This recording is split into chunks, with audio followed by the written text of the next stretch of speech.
Do you have unfiled payroll taxes? What are you doing about it? Mike, what should they do about it?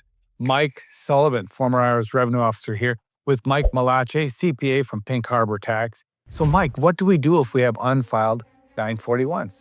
Well, uh, being a revenue officer, the first thing you always want to do is stop the bleeding.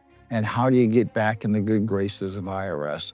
The first thing you do is you start getting all your tax returns and file them.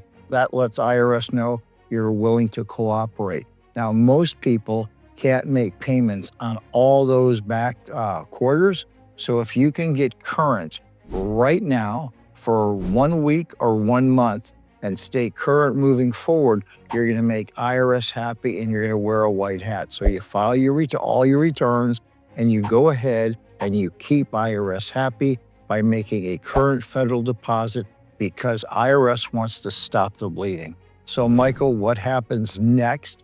Let's say you owe IRS X amount of dollars. What are the 3 ways that you can settle a payroll tax problem?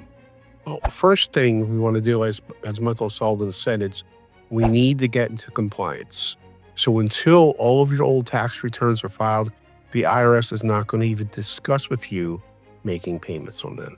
So now, once we have all of them filed, what we want to do is go into a payment arrangement with the IRS if you don't have that money.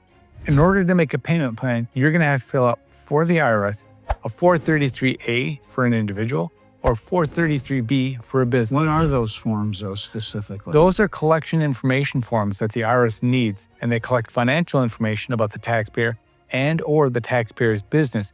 And it helps the IRS come to a determination about how to deal with your outstanding tax debt regarding your payroll tax debt liability. There are 3 options to go ahead if you have back payroll tax debt.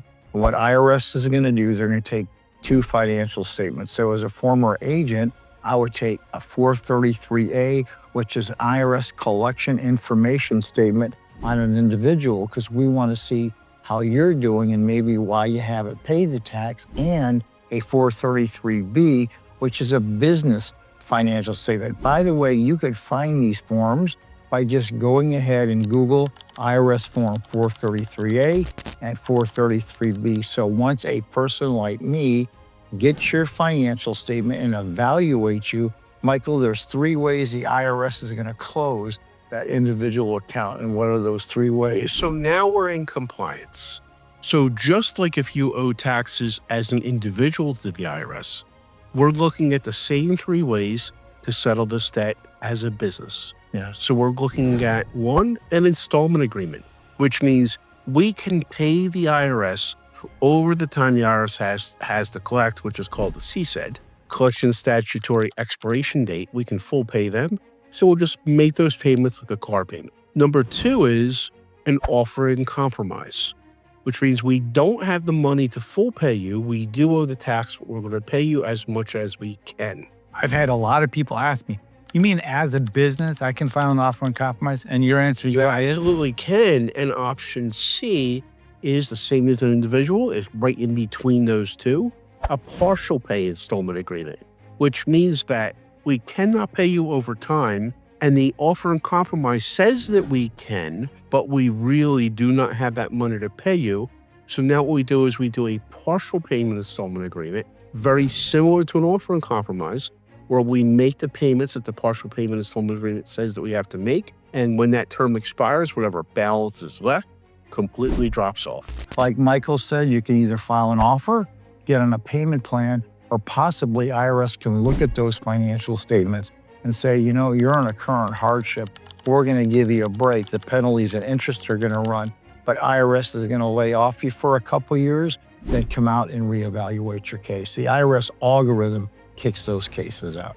And in recent years, we've seen the IRS press pause and forget about it, and those cases just go over. If you've got a tax problem with your payroll taxes and you want somebody to take a look at it, somebody who's educated, we've got 3 individuals here who can help you. Mike Malache, Pink Harbor CPA. This guy is a CPA. How long have you been working at this? Too many years, 32. 32 years. He can help you out with your payroll taxes. Mr. Sullivan, How many years were you working at the IRS? How many years have you been working payroll A taxes? decade, 43 years total, 53 years. Wow, 53. I've been doing this 22 years. I feel like the young kid on the block, but I also help people with payroll taxes. I hope this has been helpful and hope if you have a payroll tax problem, you give one of us a call. I'm Josh with Best Tax Pro, 763-477-4205. I'm Blake Palacio with Pink Harbor CPA. Check me out on the web at pinkharbor.com. And I'm Mike Sullivan, a fan of Jesus Christ.